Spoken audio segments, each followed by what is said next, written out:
જે લોકો બહુ જ ફૂડી છે, જેને ખૂબ જ ખાવાનો શોખ છે અને બહુ જ બધી વેરાયટી ખાવાનો શોખ છે, એમને ખાલી એક જ વસ્તુ કરવાની છે. એને એવું ધારી લેવાનું છે કે હું પેટ છું અને બંને હાથ ઉપર ઉઠાવવાના છે. હું પેટ છું અને મેં મારા બંને હાથ ઉપર ઉઠાવ્યા છે. હવે ઉપરથી બધું કેવું કેવું ભોજન હું ખાઈ રહ્યો છું, ક્યારે રોકવાનું કહીશ, ક્યારે બદલાવાનું કહીશ. જે ભોજન મારી અંદર પડી રહ્યું છે, હું પેટ છું, એ મારા માટે આરોગ્યપ્રદ છે. તન બંધ ટ્રકોને ટ્રકો ખાલી કરી દીધી મારી અંદર. એ મનુષ્ય તે મારી અંદર આટલું બધું ખાલી કરી દીધું.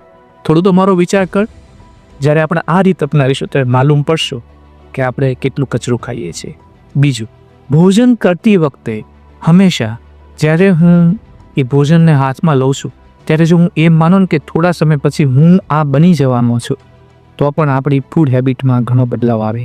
અને છેલ્લી વાત, ભોજન જ્યારે હું ખાઉં છું ત્યારે હું એને કેટલું ચાવીને ખાઉં છું, બહુ જ ઇમ્પોર્ટન્ટ છે.